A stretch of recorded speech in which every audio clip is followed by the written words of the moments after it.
शरत चंद्र चट्टोपाध्याय द्वारा लिखित उपन्यास चरित्रहीन। आइए सुनते हैं इस उपन्यास का भाग 10। भोजन करने के बाद बरामदे में 2 कुर्सियों पर दोनों ही आमने सामने बैठे थे। सरोजनी ने कहा, एक बात हम लोगों में से किसी के ध्यान में नहीं आई कि भैया के मकान का पता यदि महाराज ढूंढने पर न लगा सका तो स्वयं ही एक गाड़ी बुला लावेगा। लेकिन यह यदि न हो सका तो क्या होगा सतीश बाबू? सतीश ने कहा, यह बात ध्यान में आने पर भी विशेष कोई लाभ न होता। इतनी रात को इतनी दूर कोई गाड़ी वाला भी इस संभवतः आना नहीं चाहता। या तो आपको यहीं रात्रिवास करना पड़ेगा या फिर पैदल चलना पड़ेगा। इसके अतिरिक्त तीसरा उपाय नहीं है। मैं पैदल चल सकती हूँ, लेकिन आपके अतिरिक्त किसी अन्य के साथ नहीं। इसका अर्थ मेरे साथ जाने से ही क्या विपत्ति की संभावना नहीं है? क्यों नहीं, लेकिन उसकी पूरी जिम्मेदारी आपके ऊपर है। जवाबदेही आपको करनी पड़ेगी, मुझे नहीं। सतीश ने कहा, मुझे क्यों जवाबदेही करनी पड़ेगी? मेरा अपराध और किसी के सामने आप भले ही न करें, अपने सामने तो करनी ही पड़ेगी। यह कहकर एकाएक सरोजनी चुप हो गई। सतीश ने फिर उसका प्रतिवाद नहीं किया, लेकिन उसने स्पष्ट अनुभव किया दोनों की क्षणिक नीरवता के बीच से लज्जा की हवा का एक झोंका बह गया। कोई आ रहा है ना? यह कहकर सरोजनी कुर्सी छोड़कर उठ पड़ी और कुछ देर तक बरामदे की रेलिंग पर टिककर अंधेरे बगीचे की ओर देखती हुई खड़ी रही। थोड़ी ही देर के बाद जब कोई नहीं है कहकर वह अपने स्थान पर लौट आई और अपने कपड़े लत्ते एक बार फिर अच्छी तरह संभाल कर बैठ गई, तब सतीश कोई बात ही न कह सका। इसके बाद दोनों ही चुप होकर बैठे रहे। तब तक बाहर तूफान बंद हो जाने पर भी वर्षा रुकी नहीं थी। एकांत स्थान में स्वल्प प्रकाश युक्त बरामदे में ये दोनों तरुणावस्था के नर नारी एक दूसरे के आमने सामने जब नीरव हो बैठे रहे, तब एक और अंधे देवता अंतरिक्ष में अवश्य ही मुंह दबाकर हंसे होंगे। यह हंसी काले मेघों के भीतर छिपा खेल खेलता रह गया। बाह्य प्रकृति आकाश पाताल प्रकाश अंधकार के माध्यम से कैसे मनुष्य के मनोभावों व चित्तवृत्ति को आकर्षित करती है, इसकी खबर सतीश को कुछ दिन पहले पता लगी थी।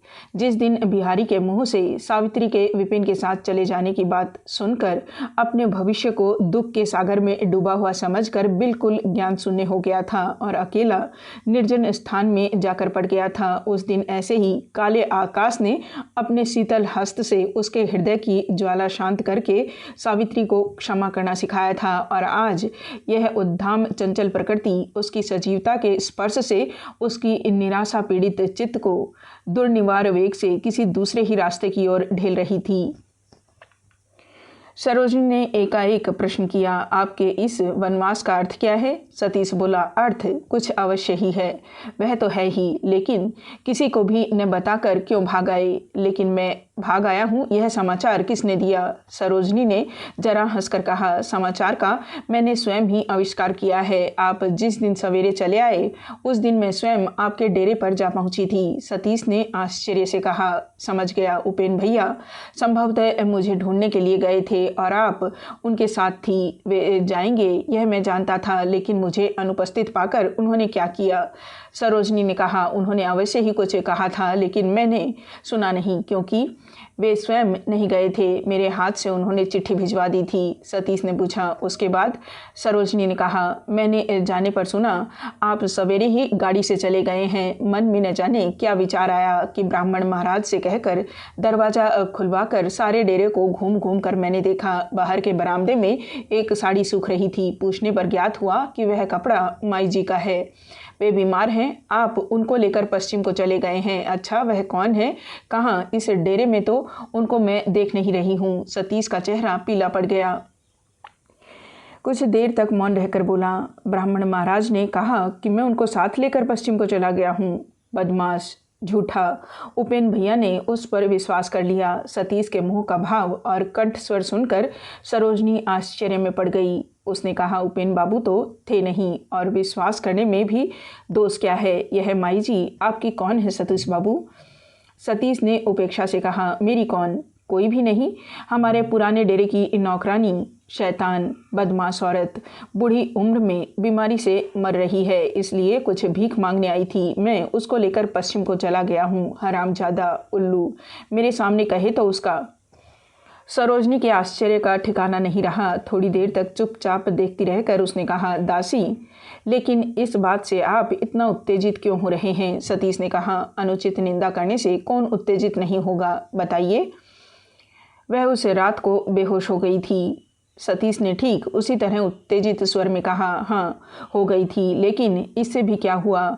उसका बेहोश हो जाना क्या मेरा अपराध है? और आप भी उसके बारे में इतने सम्मान के साथ बातें क्यों कर रही हैं? घर की दासियों और नौकर चाकरों से आप लोग आप जैसी आज्ञा कहकर बातें करती हैं। सरोजनी ने इसका उत्तर नहीं दिया। वह मौन होकर बैठी रही। इतनी देर तक उसके हृदय में जो आनंद का चांद उगाया था, उसको न जाने कहाँ से काले बादलों ने आकर घेर लिया। एक बार उसके मन में यह प्रश्न उठा, क्यों उस रात को उपेंद्र सपत्नीक उसके डेरे पर आकर तुरंत ही चले गए थे? लेकिन उसने प्रश्न नहीं किया। मन ही मन वह एक प्रकार से समझ गई थी, इसमें कुछ ऐसी बातें हैं जिन्हें उपेंद्र स्वयं ही प्रकट नहीं कर सके हैं और सतीश भी न कर सकेगा। लेकिन यह क्षुब्ध नीरवता दोनों को ही खलने लगी और चुपचाप न रह सकने के कारण सरोजनी ने धीरे से पूछा, एक बात मैं आपसे पूछ सकती हूँ? सतीश ने जरा अभिमान के स्वर से कहा, कौन बात? आपने इतने दिन हम लोगों के इतने निकट रहकर भी कभी दर्शन नहीं दिया, क्यों? सतीश के पास इस प्रश्न का उत्तर नहीं था। उसने कहा, तरह तरह के कारणों से समय नहीं मिला। कारण क्या है? लिखना पढ़ना? नहीं, लिखना पढ़ना तो नाम मात्र का चलता है, उससे मुझे किसी दिन कहीं जाने में रुकावट नहीं होती। तो फिर? हंसने की कोशिश करते हुए सतीश बोला, देखिए आपको सच बात बता देता हूँ, आप लोगों का ख्याल न आया हो ऐसी बात नहीं है, पर हम लोग जिस समाज में रहे हैं, जैसी शिक्षा दीक्षा हुई है, उससे आप लोगों के बीच जाते हुए जाने कैसी हिचक सी होती है, शायद इसलिए नहीं आ पाया। सरोजनी ने कहा, शायद? अच्छा, आप लोगों के समाज व शिक्षा के बारे में जान सकती हूँ कुछ।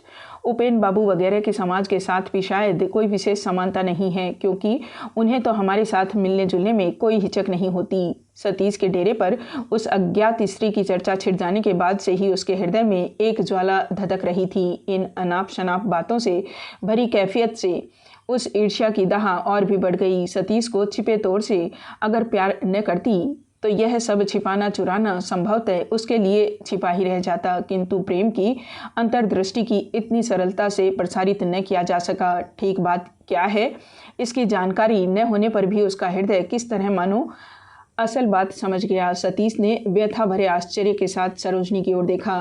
उसके कंठ की आवाज़ में झगड़े का जो दबा स्वर था, उसने सतीश के कानों में तीक्ष्ण भाव से पहुंचकर सावित्री की याद दिला दी, किंतु इसके बीच ही सरोजनी भी उसको पर कर सकती है, ऐसी संभावना सतीश के मन में सपने में भी उदित नहीं हुई। इसलिए उसकी इस उत्तप्त प्रश्नोत्तर माला का वास्तविक कारण वह स्पष्ट रूप से देख न सका। उसको उच्च शिक्षा प्राप्त महिला का कोरा स्पर्धा भरा अभिमान कल्पना करके वह स्वयं ही मन जल उठा और उसने उत्तर भी उसी तरह दिया। बोला, उपेन भैया के समाज व शिक्षा से तो आप भली भांति परिचित हैं, फिर भी वह बेझिझक आप लोगों के साथ मिलजुल लेते हैं, लेकिन अगर कोई और ऐसा न कर सके तो उसे कैफियत देनी होगी, इसका तो कोई मतलब नहीं है। जो भी हो, मुझे माफ़ करिए, इस बहस में मुझे कोई सार्थकता दिखाई नहीं देती। स्तब्ध हो गई सरोजनी। सतीश भी चुप हो गया। इतने में एक गाड़ी आकर फाटक के सामने खड़ी हो गई और ज्योतिष बाबू ऊंचे स्वर से सतीश का नाम लेकर पुकारते पुकारते पत्ती और आदमियों के साथ बगीचे में आ गए। असंख्य धन्यवाद, निमंत्रण, आमंत्रण आदि यथाविधि संपन्न करके ज्योतिष जब अपनी बहन को साथ लेकर प्रस्थान करने को तैयार हो गए, तब सतीश ने सरोजनी से पूछा, एक बात आपसे पूछना बाकी रह गया। हारान बाबू नामक एक उपेन बाबू के मित्र थे, उनके क्या हाल हैं, आप बता सकती हैं? ज्योतिष ने कुछ आश्चर्य के साथ उसका उत्तर दिया, वाह, आपने सुना नहीं, वह तो मर गए। यह समाचार सुनकर सतीश थोड़ी देर तक स्तब्ध खड़ा रहा, फिर बोला, उनकी माँ, उनकी स्त्री, वे लोग कहाँ हैं, आप जानते हैं? सरोजनी ने इसको उत्तर दिया। उसने कहा, वे लोग तो अपने मकान में ही हैं। निश्चय हुआ है कि दिवाकर बाबू उनके मकान में रहकर कॉलेज में पढ़ेंगी, उनका भार लेंगी। ज्योतिष ने एकाएक अपनी बहन से पूछा, हारान बाबू की स्त्री हम लोगों के घर एक दिन आई थी ना?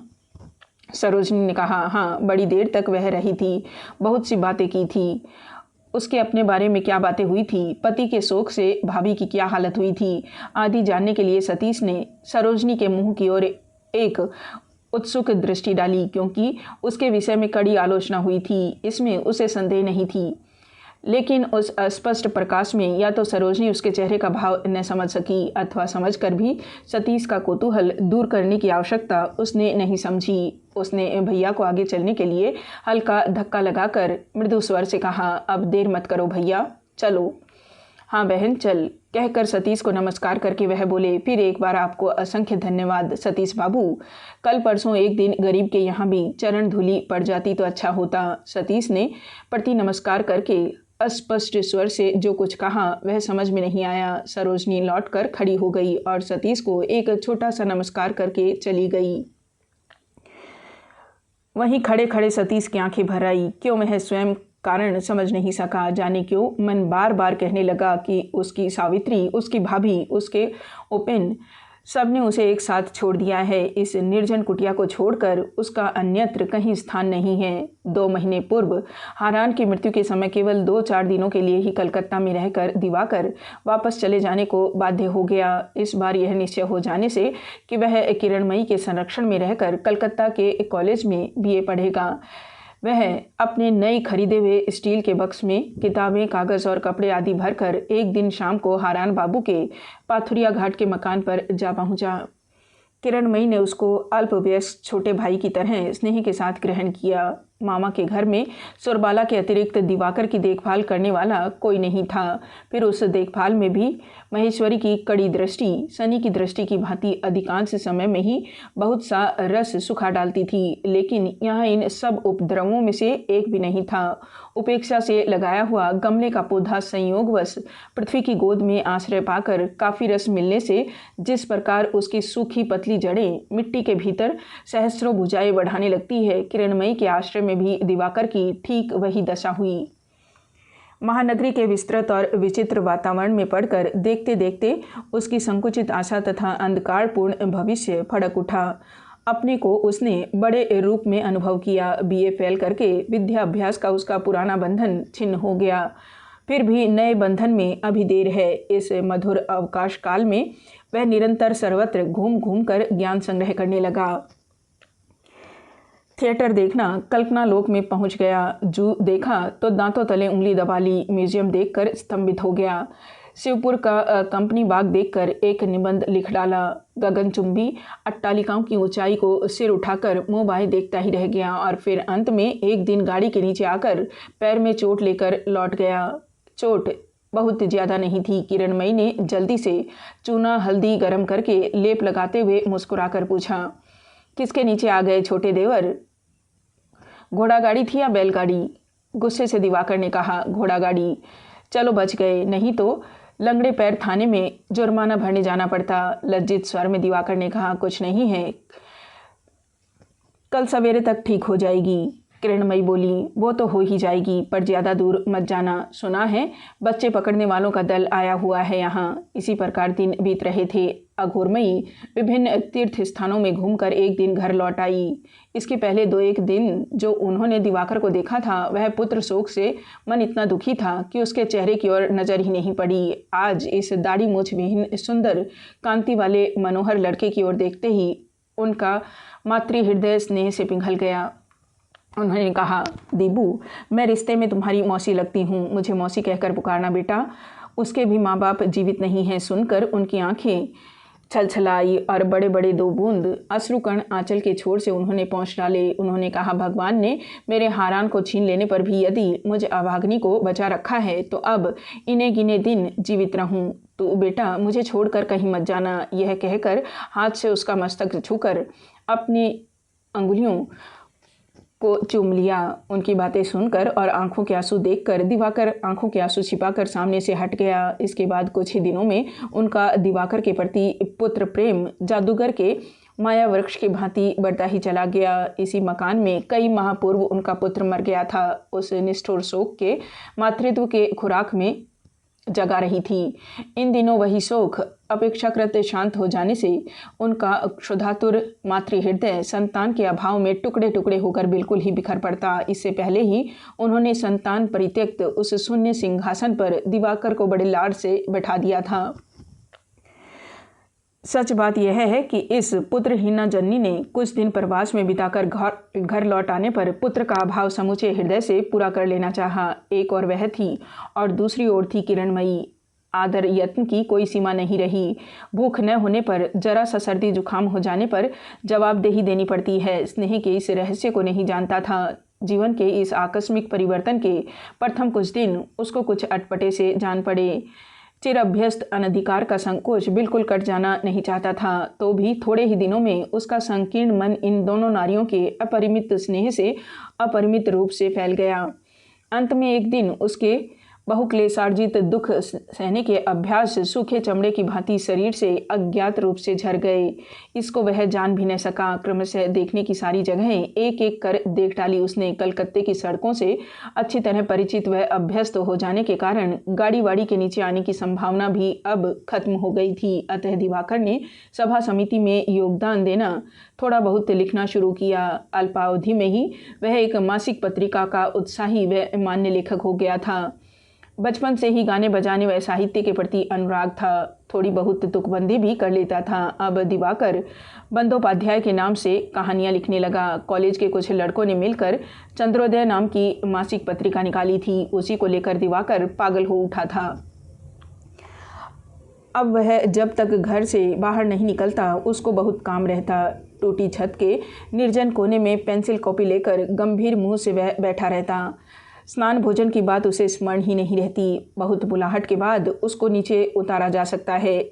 उसके मानस राज्य के इन नवीन उपद्रवों को भय के साथ लक्ष्य करके अघोरमही कहने लगी, इसी घर का दोष है। मेरे हारान ने लिख पढ़कर प्राण दे दिया।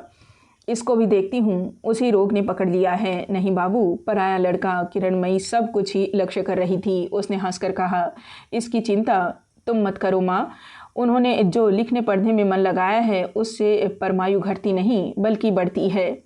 इससे कुछ ही दिन बाद चंद्रोदय में दिवाकर की जहर की छुरी नामक कहानी प्रकाशित हुई। सूर्योदय पत्र ने उसकी समालोचना करके कहा, बंगाल के गौरव सुप्रसिद्ध नवीन लेखक श्रीयुत दिवाकर बंदोपाध्याय लिखित प्रेम का एक सच्चा मित्र।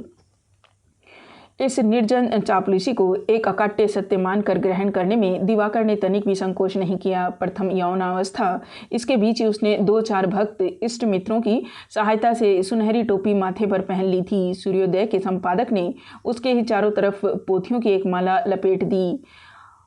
अपरूप साहित्य का यह किरीट माथे पर धारण कर दिवाकर एक दिन सवेरे गर्वोन्नत मुख से रसोई घर में आ पहुंचा। उसके हाथ में वही सूर्योदय पत्र था।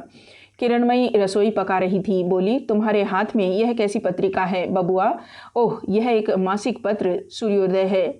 नया निकला है, लेकिन कुछ भी कहो भाभी, खूब लिखता है। किरणमयी सूर्योदय पत्रिका के बारे में कुछ नहीं जानती थी। आग्रह के साथ बोली, सच? तब एक बार देखूंगी। अभी देखोगी? अभी नहीं, मेरे बिछोने पर रख दो, दोपहर को देखूंगी। दोपहर को कामकाज से छुट्टी पाकर किरणमयी सूर्योदय खोल कर बैठ गई।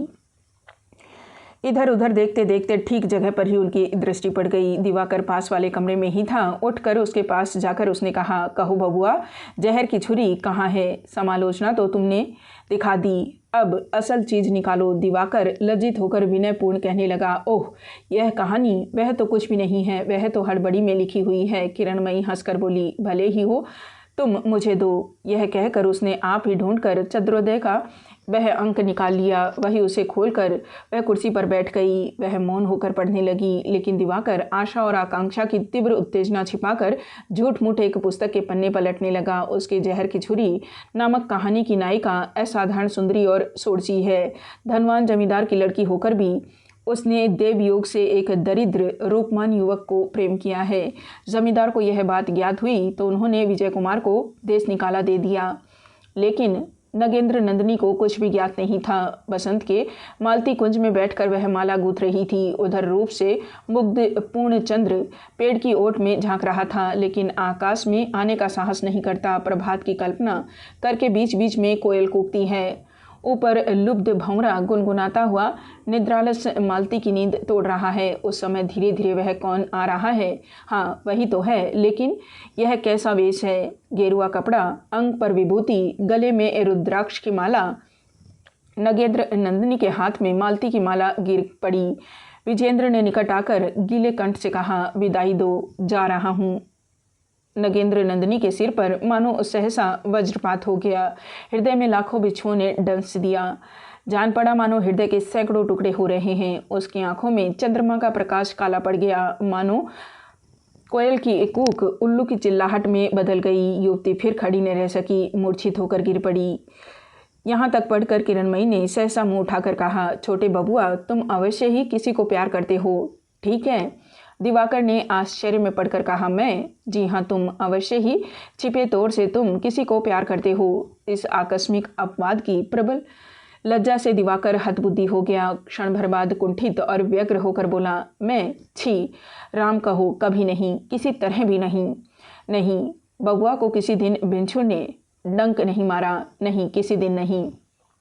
किरणमयी ने कहा, आश्चर्य है, क्या किसी को डंक मारते भी नहीं देखा है? नहीं, यह भी मैंने नहीं देखा है। किरणमयी ने और भी आश्चर्य में पड़कर कहा, तुम्हारा हृदय भी किसी दिन सैकड़ों टुकड़ों में फट गया हो, यह भी तो नहीं मालूम होता। किसी दिन तुमने किसी को प्यार नहीं किया, छोटा सा बिच्छू भी तुमने नहीं देखा, वज्राघात की व्यथा भी कैसे होती है यह भी नहीं जानते, तो फिर विरह ऐसा भयानक होता है, इसका पता तुमको कैसे लगा? किरणमयी उसे किस ओर ढेल रही है, यह दिवाकर की समझ में आ गया था। क्रुद्ध होकर बोला, बिना ऐसा हुए यह जाना नहीं जा सकता। कैसे जाना जा सकता है? मुझे तो नहीं मालूम। हाँ, यह ज़रूर है कि सुनकर या किसी किताब से चोरी करके लिखा जा सकता है। दिवाकर उत्तेजित हो उठा, बोला, तुम कहना चाहती हो कि मैंने चोरी की है? मुस्कुराकर किरणमयी ने कहा, हाँ, यही कहना चाहती हूँ। चोरी तो की ही है, उस पर चोरी करने का पता भी नहीं लगा। ऐसे अनाड़ी हो तुम। गुस्सा मत करो देवर जी, लेकिन एक वृश्चिक और वज्राघात के अलावा कोई संबल नहीं है तुम्हारे हाथ में। इतनी सी पूंजी लेकर यह समुद्र पार करोगे? नॉवेल लिखना इतना आसान काम नहीं है, और अगर एक छलांग में समुद्र लांघना चाहते हो तो भी भगवान की कृपा चाहिए, ऐसे ही नहीं हो जाता। उस अप्रत्याशित रूढ़ता से दिवाकर स्तंभित हो गया। आज तक जिससे मीठी मीठी बातें ही सुनता आया था, उसी की अवहेलना और व्यंग्यपूर्ण बातों का क्या जवाब दे, सूझा ही नहीं। कुछ क्षण चुप रहकर उसने धीरे से कहा, तो इतने मनुष्य जो लिख रहे हैं, उन सभी ने क्या प्यार किया है या स्वयं विरह की ज्वाला सह चुके हैं? कब ज्वाला सहने का अवसर पाऊंगा, इस आशा में बैठे रहने से तो देखता हूँ साहित्य चर्चा भी छोड़ देनी पड़ेगी। उसकी उत्तेजना देखकर किरणमयी ने हंसकर कहा, इसी को साहित्य चर्चा कहते हैं, इसको कहते हैं अनधिकार चर्चा। कहते कहते उसके मुंह की हंसी अकस्मात अत्यंत कठोर हो उठी और अपनी ही बातों मानो हृदय के अंतस्थल को हिलाकर रक्त से भीग कर भारी और लाल हो गई। म्लान मुख बोली, मेरी बात आज तुम्हारी समझ में नहीं आएगी देवर जी, और कभी समझ में आए भी नहीं, यही भगवान से प्रार्थना करती हूँ। लेकिन उम्र में मैं तुमसे बड़ी हूँ, अतः एक बात मान लो मेरी, वह यह है कि जिस बात को या चीज़ को खुद न समझो उसे दूसरों को समझाने की चेष्टा मत करना। जिसे स्वयं न पहचानो उसका उल्टा सीधा परिचय मत देना किसी और को। दिवाकर ने कोई बात नहीं कही। किरणमयी थोड़ी देर तक चुप रही। उसने भारी गले को साफ करके कहा, यह क्रोध अभिमान की बात नहीं है बबुआ, यह भाग्य की बात है, यह बहुत बड़े अभाग्य की बात है। इस संसार में जिन दो चार अभागों को इस निगूढ़ रहस्य का सच्चा परिचय देने का सच्चा अधिकार प्राप्त होता है, इस गुरु भार को उन्हीं के हाथों में छोड़कर दूसरे कामों में मन लगाओ। उससे काम भी होगा, नुकसान भी कम होगा। व्यर्थ छत के एक कोने में मुंह भारी बनाकर बैठे बैठे कल्पना करने से कोई लाभ नहीं होगा। यह बात मैं तुमको निश्चित रूप से कह देती हूँ। दिवाकर ने नरम होकर कहा, कल्पना क्या कोई वस्तु ही नहीं है? किरणमयी ने कहा, कुछ भी नहीं है, यह बात मैं नहीं कहती, लेकिन कोरी कल्पना जो वस्तु गढ़ सकती है वह प्राण नहीं डाल सकती, ढो सकती है, मार्ग नहीं दिखा सकती। उसे राह दिखाने के प्रकाश का पता जब तक तुम नहीं पाते तब तक तुम्हारा बिच्छू केवल तुम्ही को डंक मारेगा और किसी के शरीर पर डंक गड़ा न सकेगा। उसकी अंतिम बात पर दिवाकर मन ही मन जल उठा और मुंह उदास बनाकर बैठा है देखकर किरणमयी ने फिर मुस्कुराकर कहा, लेकिन मैं सोचती हूँ बबुआ कि तुम्हारे इस सूर्योदय महाशय के आंसू न रुकने के कारण क्या है। अंत में नगेंद्र नंदिनी विष खाकर मर तो नहीं गई? कुपित दिवाकर ने कोई उत्तर नहीं दिया। किरणमयी कहानी के अंतिम भाग पर दृष्टि डालकर बोल उठी, यही तो है। यह कहकर ऊंचे स्वर से वह पढ़ने लगी। लेकिन शमशान में वह किसका सब लोग लिए जा रहे थे? किसके पीछे वे असंख्य मनुष्य छाती पीटते पीटते चले जा रहे थे? किसके शोक में नरपति तुल्य परम प्रतापी जमींदार पागल की भांति हो गए हैं? ओह, यह क्या ही हृदय विदारक दृश्य है। विजयेंद्र धीरे धीरे उसी ओर अग्रसर होने लगा। उसके आगे किरणमयी और न पढ़ सकी। हंसकर पत्रिका दिवाकर के ऊपर फेंक कर उसने कहा, बहुत देर हो गई, जाऊं? यह कहकर हंसती हुई वह चली गई। 5-6 दिन बाद एक दिन मध्याह्न में दिवाकर ने किरणमयी के कमरे में जाकर आश्चर्य के साथ देखा। वह अत्यंत ध्यान लगाकर एकाग्रचित्त से भूमि पर बैठी हुई एक हस्तलिखित मूल संस्कृत रामायण पढ़ रही है। किरणमयी साधारण गृहस्थ घर की स्त्रियों की अपेक्षा अधिक पढ़ी लिखी है और बंगला अंग्रेजी दोनों भाषाएं अच्छी तरह जानती है। यह बात दिवाकर जानता था, लेकिन इस कारण ही हाथ की लिखी संस्कृत पोथी पढ़ने की योग्यता भी अच्छी तरह है, ऐसी बात दिवाकर ने स्वप्न में भी नहीं सोची थी। पल भर में आश्चर्य और श्रद्धा से झुककर वह वहीं बैठ गया। किरणमयी ने हाथ के पन्नों को ठीक स्थान पर रोककर मुंह ऊपर उठाकर कहा, अचानक ऐसे असमय में कैसे आए? दिवाकर ने जरा कुंठित होकर कहा, तुम पढ़ रही हो? यह मैंने नहीं सोचा था भाभी। मैं समझता था संभवतः सो रही हूँ, इसलिए एकांत सोचकर मुझे जगाने आए हो। दिवाकर ने लज्जा से लाल होकर कहा, जब तब इस तरह परिहास करती रहोगी तो मैं घर छोड़कर भाग जाऊंगा, कह देता हूँ भाभी। किरणमयी ने हंसकर कहा, भाग जाऊंगा? कहने से ही क्या भागा जा सकता है? भूल भलैया का मार्ग मालूम रहना चाहिए। अच्छा बैठो बैठो, क्रोध करके उठना पड़ेगा। मैं सोचती थी बबुआ, द्वार बंद करके बैठे बैठे जहर की छुरी के बाद तलवार कटार की तरह कोई बड़ी चीज़ तैयार कर रहे हो, इसलिए मैंने भी बुलाया नहीं तो मुझे ही क्या दोपहर को रामायण पढ़ना अच्छा लगता है? दिवाकर ने पूछा। रामायण में तुम विश्वास करती हो? किरणमयी ने कहा, करती हूँ। दिवाकर ने अत्यंत आश्चर्य में पढ़कर कहा, किंतु बहुत से लोग नहीं करते। वास्तव में इसमें इतने झूठ, इतने असंभव, इतने प्रक्षिप्त अंश हैं कि उन पर विश्वास नहीं किया जा सकता। किरणमयी ने जरा हंसकर पोथी को हाथ से ढेलकर कहा, यही तो मूल ग्रंथ है, इसमें से प्रक्षिप्त विषयों को निकाल दो तो देखूं। दिवाकर ने सहम कर कहा, मैं किस तरह निकालूंगा भाभी? मैं तो संस्कृत नहीं जानता। किरणमयी ने कहा, जानते नहीं हो इसलिए इस प्रकार झट से ऐसी बातें तुम्हारे मुंह से निकल गई। विद्या न रहने से ही अविद्या आग उठती है। उसके ही फलस्वरूप मनुष्य जिस बात को नहीं जानता वही दूसरों की बात बता देना चाहता है। जो समझता नहीं वही अधिक समझना चाहता है। बुरी आदत को छोड़ दो। दिवाकर अत्यंत लज्जित हो गया। यह बात कहने का उसका कोई विशेष उद्देश्य नहीं था। उसने सोचा था धर्म ग्रंथ में अश्रद्धा या अविश्वास दिखाने से भाभी प्रसन्न होगी। किरणमयी ने जरा हंसकर कहा, लिखना कैसा हो रहा है? दिवाकर ने कहा, मैं तो अब लिखता नहीं हूँ। किरणमयी आश्चर्य से बोली, लिखते नहीं हो? कहते क्या हो बबुआ? लेकिन तुमने जो कुछ लिखा था वह बुरा नहीं था, छोड़ क्यों दिया बताओ तो? दिवाकर बोला, क्यों लज्जित कर रही हो भाभी? मैंने उसके बाद बहुत विचार करके देखा है, तुम्हारी बात सत्य है। मेरा यह लेख दूसरे की चोरी भले ही न हो, दूसरे का अनुकरण है तो अवश्य। वास्तव में मैं प्रेम का मतलब जानता हूँ क्या कि इतनी बातें लिखने लगा, इसलिए अब मैं लिखता नहीं, केवल सोचता हूँ। सोचते हो? दिन रात सोचते हो? बताओ तो, मुझे ही तो नहीं। दिवाकर ने इस बात पर ध्यान न देकर कहा, फिर भी मुझे लगता है कि उपन्यास लिखने की झक को भी मैं किसी दिन छोड़ न सकूंगा। आज इसलिए यही सोचकर मैं यहाँ आया हूँ कि तुमसे कुछ सीखूंगा। किरणमयी ने कहा, मुझसे तुम क्या सीखोगे बबुआ? प्रेम। दिवाकर ने प्रबल लज्जा को किसी प्रकार रोचक गंभीर होते हुए कहा, सब कुछ सीखूंगा, आवश्यकता पड़ेगी तो वह भी सीखूंगा। किरणमयी ने भी मुंह को कृत्रिम गंभीरता से परिपूर्ण करके कहा, लेकिन इसमें एक बखेड़ा है बबुआ, मुझे पकड़कर प्रेम सीखने लगोगे तो लोग क्या कहेंगे? दिवाकर झट से उठ खड़ा हुआ, बोला, जाओ, मैं जा रहा हूँ, तुम तो केवल मजाक करती हो। किरणमयी ने लपक कर उसका हाथ पकड़कर मुस्कुराकर कहा, तो स्पष्ट कहो ना भाई कि परिहास नहीं चाहते, सच्ची बात चाहते हो। दिवाकर अपना हाथ तेजी से खींचकर शीघ्रतापूर्वक बाहर चला गया। किरणमयी ने मन ही मन हंसकर अपनी पोथी बंद कर दी। उसके बाद उचित स्थान पर उसे रखकर वह धीरे धीरे दिवाकर के कमरे में चली गई। दिवाकर मुंह उदास बनाए खिड़की से बाहर देखता हुआ चुपचाप बैठा था। किरणमयी ने कहा, क्रोध करके क्यों चले आए, बताओ तो। दिवाकर ने बिना मुंह घुमाए ही कहा, यह सब हंसी मजाक मुझे अच्छा नहीं लगता। किरणमयी क्षण भर चुप रहकर मीठे स्वर से बोली, तुम तो मेरे देवर लगते हो बबुआ, तुम्हारे साथ तो हंसी मजाक चलना ही चाहिए। यह सब न करने से मैं कैसे जिंदा रह सकूंगी, बताओ तो। इस स्नेह भरे कोमल स्वर से दिवाकर का क्रोध शांत हो गया। आज सहसा पहले पहले उसे ज्ञात हो गया कि यह तो सत्य ही है। मुझे लज्जित होने की तो कोई बात नहीं लगती। हम लोगों का संबंध ही तो हास परिहास का है। यह बात झूठी भी नहीं कि बंगाली समाज में देवर भौजाई में एक मधुर हास परिहास का संबंध प्रचलित है, और ठीक कहाँ पर इसकी सीमा रेखा है यह भी बहुत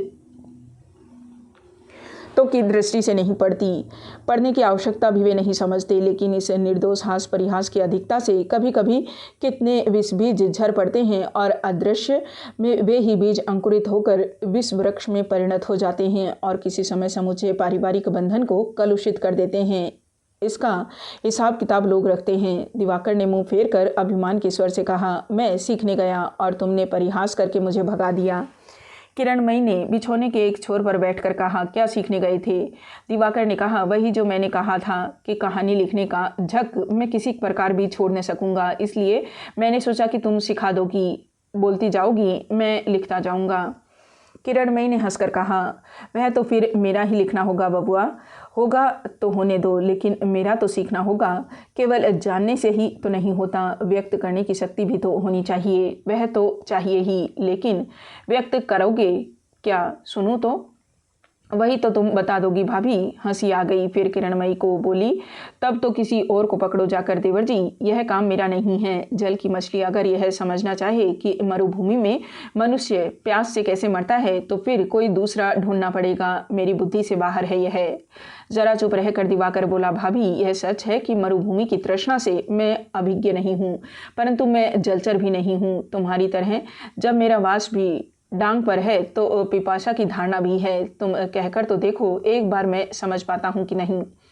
किरणमयी चुप हो रही, केवल हंसते हुए मुख से ताकती रही। दिवाकर भी कुछ क्षण स्थिर रहकर बोला, यहाँ जो इतनी देर तक तुम रामायण पढ़ रही थी भाभी, मैं उसी की बात कहता हूँ। सीता के जिस रूप की अग्नि में रावण सपरिवार भस्म हो गया, नारी का वह रूप क्या है? और अकेला रावण ही तो नहीं, ऐसे अनेक रावणों का इतिहास मौजूद है। कवि लोग कहते हैं कि रूप की प्यास, तुमने भी उसी तरह की उपमा दी है। तुम यह मत सोचना भाभी कि मैं तुमसे तर्क कर रहा हूँ। मैं जानता हूँ कि तुम्हारे पैरों के पास बैठकर मैं बहुत दिनों तक सीख सकता हूँ। मैं तो केवल यही जानना चाहता हूँ कि मुझे प्यास किसे कहते हैं।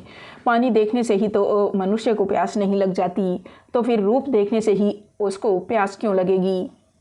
किरणमयी ने मुंह ऊपर उठाकर एकाएक हंसकर कहा, प्यास लगती है क्या बबुआ? इसी हंसी और प्रश्न का यथार्थ अर्थ समझकर दिवाकर पल भर के लिए हतबुद्धि सा हो गया, लेकिन दूसरे ही क्षण अपने को संभाल कर बोल उठा, अवश्य लगती है। उसका संकुचित और दबा हुआ साहस इतनी देर में किस हद तक जाग गया था, इसे वह स्वयं भी नहीं जानता था। उसने कहा, न लगने से संसार में बड़े बड़े कवि लोग शकुंतला भी नहीं लिखते, रोमियो जूलियट भी नहीं लिखते। इसलिए मैं जानना चाहता हूँ भाभी, नारी का यह रूप वास्तव में क्या वस्तु है, और प्रेम भी उसके साथ इस प्रकार घनिष्ठ रूप में लिपटा क्यों रहता है? किरणमयी ने गंभीर होकर कहा, बात तो तुम्हारी अवस्था अभी उतनी बिगड़ी नहीं है। तब दिवाकर व्यथित होकर बोला, सभी बातों को यदि तुम हंसकर उड़ा दोगी भाभी तो रहने दो, मैं अब कुछ न पूछूंगा। उसकी ओर देखकर किरणमयी ने विषाद का ढोंग रचकर कहा, मैं मूर्ख स्त्री हूँ बबुआ, मैं इन सब बड़ी बड़ी बातों का हाल क्या जानूं जो तुम क्रोध कर रहे हो। दिवाकर को उस दिन की बात याद आ गई जिस दिन वेद के प्रति भी अवहेलना भरी उक्ति सुनकर उसने कानों में उंगली डाल ली थी। उसने कहा, मैं जानता हूँ भाभी, तुम भारी पंडित हो, तुम चाहो तो सभी विषय मुझे समझा सकती हो। किरणमयी ने कहा, समझा सकती हूँ? अच्छा, यदि मैं कहूँ कि स्त्री का रूप एक भ्रम मात्र है, वास्तव में यह कुछ भी नहीं है, मृग मरीचिका की भांति मिथ्या है, क्या तुम विश्वास करोगे? दिवाकर ने कहा, नहीं, इसका कारण यह है कि मरीचिका भी मिथ्या नहीं है। चाहे वह कुछ भी हो, दर्पण में मनुष्य का प्रतिबिंब पड़ता है, वह प्रतिबिंब है, आदमी नहीं है। यह तो मानी हुई बात है। प्रतिबिंब को मनुष्य कहकर पकड़ने का चेष्टा करने वाला मूर्ख है, लेकिन रूप तो उस प्रकार किसी वस्तु का प्रतिबिंब नहीं है। सांप को रस्सी समझकर पकड़े जाना भूल है, मरीचिका को भी पानी समझकर पकड़ने जाना भूल है, लेकिन रूप के पीछे तो मनुष्य केवल रूप की ही तृष्णा से दौड़ जाता है। भाभी, किरणमयी ने कहा, बबुआ, अभी तुमने दर्पण में प्रतिबिंब देखने की उपमा दी है। जिस दिन तुम समझ पाओगे कि रूप भी मनुष्य का प्रतिबिंब ही है, मनुष्य नहीं है, उसी दिन प्रेम का पता पाओगे। लेकिन छोड़ो इस बात को, मैं पूछती हूँ कि रूप के ही पीछे मनुष्य क्यों दौड़ता हुआ जाता है? यह मैं नहीं जानता। भ्रमर जैसी स्त्री को छोड़कर भी गोविंदलाल रोहिणी के पीछे दौड़ गया था। यह बात मुझे बहुत ही अद्भुत ज्ञात होती है, लेकिन उसका फल क्या हुआ? फल जो कुछ भी हो भाभी, इस पर विचार करने का भार मनुष्य के हाथ में नहीं है। रोहिणी में रूप था, गुण नहीं था, किंतु रूप के साथ गुण रहने से गोविंदलाल की क्या दशा होती, कहा नहीं जा सकता। किरणमयी मौन ही रही। बीए फेल हुए इस लड़के पर मन ही मन उसकी श्रद्धा नहीं थी। केवल फेल हो जाने के ही कारण नहीं, पास हो जाने पर भी वह सोचती कि ये लोग केवल पाठों को कंठस्थ करके केवल पास भर कर सकते हैं और कुछ नहीं कर सकते, किंतु आवश्यकता पड़ने पर इनका शिक्षित मन तर्क भी कर सकता है। यह धारणा ही उसकी नहीं थी। उसने कहा, रूप प्रतिबिंब नहीं है। इस बात को इतने असंदिग्ध रूप से स्थिर मत रखो। जो भी हो, मैं तुमसे पूछती हूँ बबुआ, ये सब बातें तुमने स्वयं ही सोची है या किसी की सोची हुई बात सुनकर कर रहे हो? दिवाकर ने मुस्कुराकर कहा, नहीं भाभी, मेरी अपनी ही बातें हैं। बचपन से ही भगवान ने मुझे सोचने की सुविधा दी थी। किरणमयी ने क्षण भर मौन रहकर कहा, फिर इतनी सुविधा रहने पर भी रूप का तत्व ढूंढकर तुम न पा सके। लेकिन आश्चर्य की बात यह है कि सतीश बबुआ ने भी मुझसे ठीक यही बात एक दिन पूछी थी, और भी एक व्यक्ति ने पूछी थी, और आज तुम भी पूछ रहे हो। मैं सोचती हूँ मेरा रूप देखकर ही क्या तुम लोगों के मन में यह प्रश्न नहीं आता? दिवाकर एकाएक चौंक पड़ा। लज्जा से उसका मस्तक फट जाने लगा। उसने अपना मुंह झुकाकर कहा, मुझे क्षमा करो भाभी, मैं जानता नहीं था। किरणमयी ने हंसते हुए कहा, एक आध बार नहीं भाई, तुमको तो मैं 100 बार क्षमा करती हूँ। यह कहकर और पल भर मौन रहकर उसने मानो मन में आने वाली एक दुविधा को जोर से धकेल कर निकाल दिया और अपनी अत्यंत सुंदर ग्रीवा जरा ऊंची कर एक प्रकार के कोमल करुण स्वर से बोली, बबुआ, आज तुमने जितनी बातें मुझसे पूछी हैं उनका यदि स्पष्ट उत्तर देने लगूं तो मेरी बातें दम की तरह होगी। उसे तुमको भूल जाना पड़ेगा, नहीं तो अपनी भूल से मुझे गलत समझकर सभी बातों को तुम गड़बड़ कर दोगे। मेरी बात तुम्हारी समझ में आती है ना? दिवाकर ने चुपचाप सिर हिला दिया। किरणमयी क्षण भर स्थिर रहकर कहने लगी, मेरे शरीर का यह रूप केवल पुरुषों की ही दृष्टि से नहीं, मेरी अपनी भी दृष्टि में एक अद्भुत वस्तु है।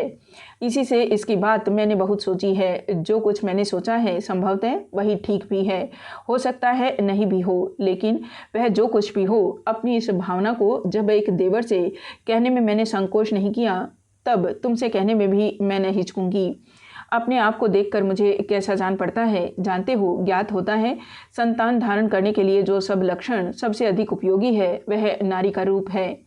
सारे विश्व के साहित्य में, काव्य में यही वर्णन उसके रूप का वास्तविक वर्णन है। दिवाकर मौन होकर निहारता रहा। किरणमयी उसके स्तब्ध मुख पर नवीन यौवन की सद्य जागृत क्षुधा की मूर्ति अकस्मात अनुभव करके संकोच से एकाएक रुक गई, लेकिन पल भर में दूसरे ही क्षण उस भाव को बलपूर्वक दबाकर बोली, वास्तव में बबुआ, इससे स्थान पर मानो रूप का एक छोर दिखाई पड़ता है, इसलिए नारी का बाल्य रूप मनुष्य को आकर्षित करने पर भी उसे उन्मत्त नहीं करता। फिर जबकि वह संतान धारण करने की उम्र पार कर जाती है तब भी ठीक यही दशा हो जाती है। सोच कर देखो बबुआ, केवल नारी ही नहीं, पुरुष की भी यही दशा है। तभी एक नारी का रूप रहता है जब तक कि वह संतानोत्पादन कर सकती है। यह सृष्टि करने का सामर्थ्य ही उसका रूप है, यौवन है, सृष्टि करने की इच्छा ही उसका प्रेम है। दिवाकर ने धीरे से कहा, लेकिन किरणमयी बीच ही में रोक कर बोल उठी, नहीं, लेकिन के लिए इसमें स्थान नहीं है। विश्व चराचर में जिस और इच्छा हो आंखें उठाकर देखो, वही एक बात मिलेगी बबुआ।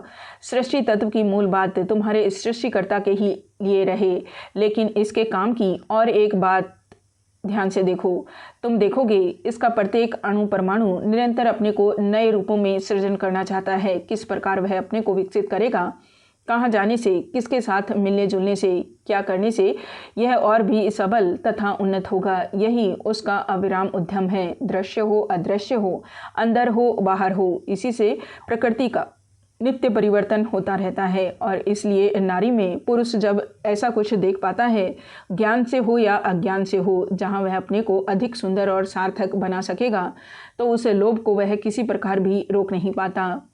दिवाकर ने धीरे से कहा, तब तो इस दशा में चारों ओर ही मारकाट मच जाती है। किरणमयी ने कहा, कभी कभी मच जाती है अवश्य, लेकिन मनुष्य में लोभ दमन करने की शक्ति, स्वार्थ त्याग करने की शक्ति, समझ तथा शासन की शक्ति, कितनी ऐसी शक्तियां हैं जिनके कारण चारों ओर एक ही साथ आग नहीं लग सकती। फिर भी इस सामाजिक मनुष्य का ही एक दिन ऐसा था जबकि प्रवृत्ति के अतिरिक्त और किसी का शासन नहीं मानता था। रूप का आकर्षण ही उसकी दुर्दमनीय प्रवृत्ति का संचालन था, वही था उसका प्रेम। बबुआ, इसको ही संस्कृति तथा सभ्यता के वस्त्र पहनाकर सजावट श्रृंगार से तैयार कर देने से उपन्यास का निर्दोष प्रेम हो जाता है। दिवाकर ने चकित होकर कहा, कहाँ तो पार्श्विक प्रवृत्ति की ताड़ना और कहाँ स्वर्गीय प्रेम का आकर्षण। जो मनुष्य पशु की प्रवृत्ति से भरा हुआ है, वह शुद्ध निर्मल पवित्र प्रेम की मर्यादा क्या समझेगा। इस वस्तु को वह पाएगा कहाँ। तुम किसके साथ किसकी तुलना करने चली हो भाभी? मैं तुलना नहीं करती भाई, केवल यही बात बता रही हूँ कि दोनों एक ही वस्तु हैं। इंजन की जो वस्तु उसके आगे की ओर ढकेल कर ले जाती है, वही वस्तु उसे पीछे की ओर भी ढेल सकती है, दूसरी नहीं। जो प्रेम कर सकता है वही केवल सुंदर असुंदर सभी प्रेमों में अपने को डुबा सकता है, दूसरा नहीं।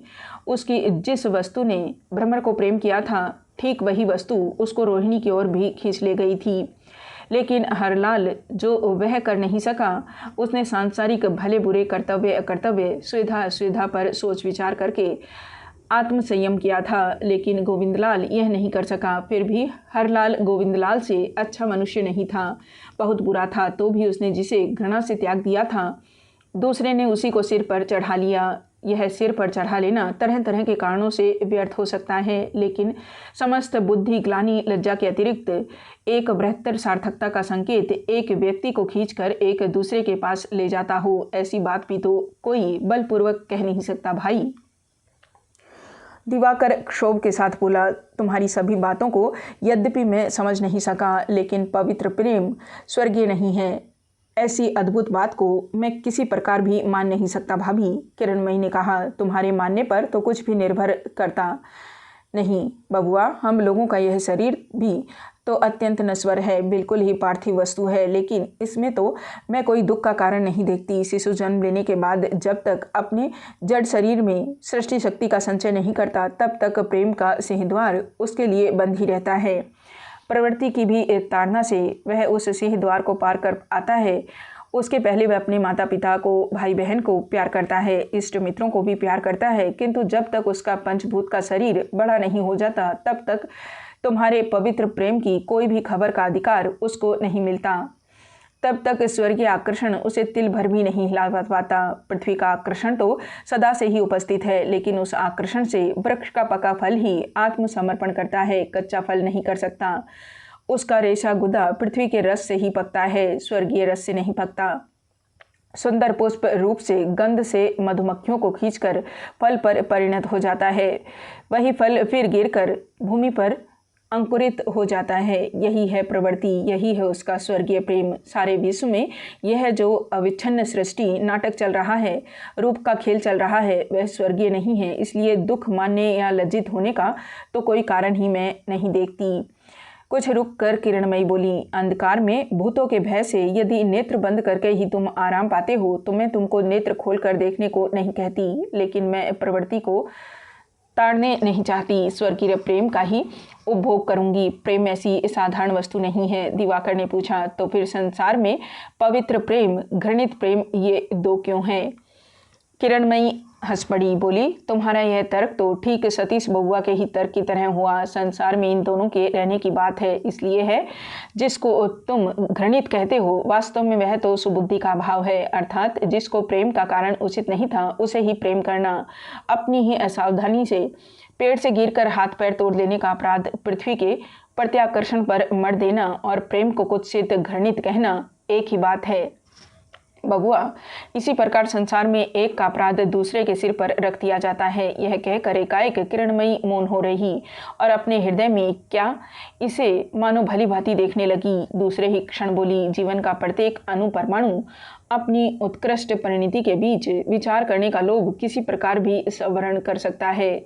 जिस देह में उसका जन्म होता है, उस देह में जब उसकी परिणति की निर्दिष्ट सीमा समाप्त हो जाती है, तब वही उसकी यौनावस्था कही जाती है। तभी वह दूसरी देह के संयोग से सार्थक होने के लिए शिराओं और अपशिराओं में विप्लव का जो तांडव नृत्य आरंभ करती है, उसे तो पंडित लोगों ने नीति शास्त्र में पाश्विक कहकर घृणा की है। इसका तात्पर्य समझने सकने से ही हतबुद्धि विज्ञ लोग इसे घृणित कहते हैं, विभत्स कहकर सांत्वना पाते हैं। लेकिन आज मैं तुमको निश्चित रूप से कहती हूँ बबुआ, कितना बड़ा आकर्षण किसी प्रकार भी ऐसा घृणित, ऐसा हीन नहीं हो सकता। यह सत्य है, सूर्य के प्रकाश की भांति सत्य है, ब्रह्मांड के आकर्षण की भांति सत्य है। कोई भी प्रेम किसी दिन घृणा की वस्तु नहीं हो सकता। यह बात सुनकर दिवाकर सचमुच ही विहल हो उठा। उसकी छाती में एक प्रकार की धड़कन होने लगी। ऐसा उत्तप्त तीव्र कंठ स्वर तो उसने किसी दिन सुना ही नहीं था। नेत्रों की ऐसी उत्कृष्ट दृष्टि भी तो उसने कभी नहीं देखी थी। डरते डरते उसने पुकारा, भाभी। क्यों बबुआ, मेरे जैसे नासमझ को उपदेश देने में संभवतः तुम्हारा धीरज नहीं रहता। यह क्या बबुआ, मुझे बहुत ही अच्छा लग रहा है। दिवाकर ने जरा हंसने की चेष्टा करके कहा, अच्छा लगने से तुम्हारे मुंह से ये सब उल्टी सीधी बातें क्यों निकली? अभी अभी तुमने स्वयं ही कहा कि जिसे प्रेम करना उचित नहीं है, उसे प्रेम करने को ही घृणित प्रेम कहते हैं। फिर कह रही हो इसका तात्पर्य समझ न सकने के कारण ही विज्ञ लोग उसे बुरा कहते हैं। तो फिर सत्य कौन है? किरणमयी ने कहा, दोनों ही सत्य हैं। विधवा रोहिणी को प्यार करना क्या गोविंदलाल का अनुचित काम नहीं था?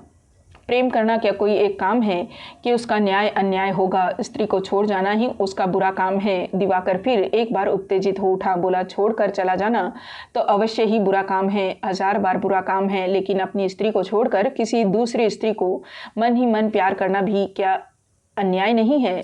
उसकी उत्तेजना पर किरणमयी हंसने लगी, बोली, बबुआ, अपने को इतना शक्तिशाली न समझना चाहिए। अहंकार का कुछ कम रहना ही ठीक है। तुम क्यों सोचते हो कि मनुष्य इच्छा करने से ही जो चाहे कर सकता है? गोविंदलाल इच्छा करने से ही रोहिणी को प्यार कर सकता था या फिर नहीं कर सकता था? क्या तुम्हारी यही धारणा है?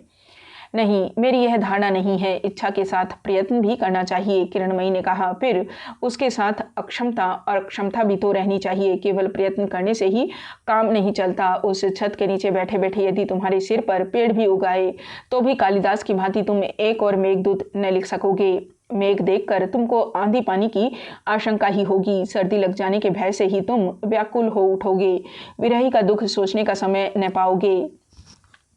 लाख प्रयत्न करने पर भी नहीं। यह अक्षमता अस्थि मज्जा में मिली हुई है, इसको जीता नहीं जा सकता। यह कहकर वह चुप हो गई। दिवाकर ने भी उत्तर नहीं दिया, सिर झुकाए मौन होकर बैठा रहा। बहुत देर तक फिर कोई बात न निकली। निस्तब्ध कमरे के कोने से केवल एक जीर्ण शीर्ण पुरानी घड़ी से टिक टिक शब्द आने लगा। बहुत देर तक मौन रहकर किरणमयी एकाएक बहुत ही मीठे स्वर से बोली, तुमसे और 2 बातें कहना चाहती हूँ।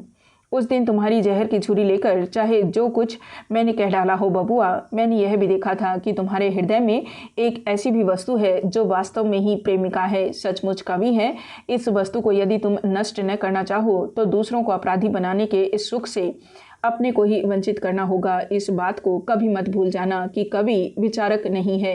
नीति शास्त्र के मत के साथ यदि तुम्हारा मत अक्सर न मिले तो उससे तुम लज्जित मत होना। मैं जानती हूँ मनुष्य दूसरे की असमर्थता और अपराध को एक ही तराजू पर तौलकर दंड देता है, लेकिन उनके बटखरे लाने से तुम्हारा काम न चलेगा। तुमने बार बार गोविंदलाल का उल्लेख किया था। वही गोविंदलाल कितनी बड़ी शक्ति के सामने परास्त होकर सर्वस्व त्याग कर चला गया था। इस संसार में जिन्होंने केवल भले बुरे का विचार करने का भार लिया है, यह प्रश्न उनका नहीं है, यह प्रश्न तुम्हारा है।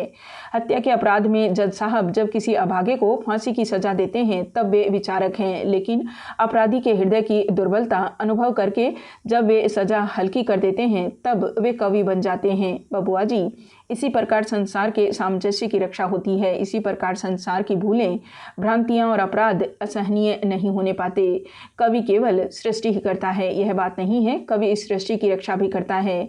जो स्वभावतः सुंदर है उसको जैसे और भी असुंदरता के साथ प्रकट करना उसका काम है, जो सुंदर नहीं है उसको असुंदर के हाथों से बचाना भी उसका काम है। दिवाकर ने जरा सोचकर कहा, इस दशा में क्या अन्याय को प्रश्रय देना न होगा? किरणमयी ने कहा, ठीक, मैं नहीं जानती, हो भी सकता है। सुनती हूँ मन के विरुद्ध अत्यंत घृणा उत्पन्न कर देना भी संभवतः कवि का ही काम है, लेकिन अच्छे के प्रति अत्यंत लोभ जगा देना क्या उसकी अपेक्षा बड़ा काम नहीं है? इसके अतिरिक्त जब तक इस संसार से पाप बिल्कुल ही मिट न जाएगा, जब तक मनुष्य का मन पत्थर न बन जाएगा, तब तक इस पृथ्वी में अन्याय, भूल, भ्रांति होती ही रहेगी और उसे क्षमा करके प्रश्रय भी देना ही पड़ेगा। पाप दूर करने की शक्ति भी नहीं है, सहन करने का सामर्थ्य भी न रहेगा, तो उससे ही क्या कोई सुविधा होगी बबुआ? दिवाकर ने उत्तर दिया, सुविधा ही तो सब कुछ नहीं है, असुविधा में भी तो न्याय धर्म का पालन करना चाहिए। जो शुभ है, जो निर्मल है, जो सूर्य के प्रकाश की भांति है, उसको सबसे ऊपर स्थान देना उचित है। किरणमयी ने कहा, नहीं, यदि ये पाप मनुष्य के रक्त के साथ न लगा रहता तो उस दशा में तुम्हारा कहना ही सच होता। एक न्याय के अतिरिक्त संसार में और कुछ भी न रहने पाता। दया, माया, क्षमा आदि चित्तवृत्तियों के नाम तक भी किसी को ज्ञात न रहते। तुम सूर्य के प्रकाश के श्वेत रंग के साथ न्याय की तुलना कर रहे थे, लेकिन क्या श्वेत रंग सब रंगों के साथ मेल ही नहीं बनता? यह उज्ज्वल प्रकाश जैसे टेढ़े शीशे के भीतर जाने से रंगीन हो उठता है, उसी प्रकार न्याय भी अन्याय, अधर्म, पाप, ताप के टेढ़े रास्ते में दया, मामा, क्षमा से विचित्र होकर दिखाई देती है। अन्याय को क्षमा करने से अधर्म को ही प्रश्रय देना होता है, यह बात मैं मानती हूँ, लेकिन अधर्म भी तो क्षमा का रूप नहीं, यह बात भी तो स्वीकार किए बिना नहीं रह सकती। तर्क करके संभवतः मैं अपनी बात तुमको समझा न सकूंगी बबुआ जी, लेकिन जो क्षमा प्रेम के भीतर से पैदा होती है, उस प्रेम का मर्म यदि तुम किसी दिन जान जाओगे तो समझ जाओगे कि अन्याय, अक्षमता को क्षमा कर श्रेय देना धर्म का ही अनुशासन है। लेकिन दिन तो अब बहुत ही ढल गया बबुआ जी, क्या आज तुमको भूख प्यास नहीं लगी है? यह कहकर घबरा कर वह कमरे से बाहर निकल गई। संध्या के बाद दिवाकर खाना खाने के लिए बैठा तो धीरे धीरे बोला, आज सारा दोपहर का समय मेरा बहुत ही आनंद से बीता। कितनी नई बातें मैंने सीखी, यह मैं कह नहीं सकता। किरणमयी ने मुस्कुराते हुए कहा, अनेक बातें ही तुमने सीखी है तो मुझे अपना गुरु मानना चाहिए। दिवाकर उत्साहित होकर बोल उठा, अवश्य अवश्य, 100 बार मैं तुमको अपना गुरु स्वीकार करता हूँ। सच कहता हूँ भाभी, यदि इस तरह सदा ही तुम्हारे पास रहने पाऊँ तो मुझे और कुछ नहीं चाहिए। क्या कहते हो? इतने में ही इतना आकर्षण?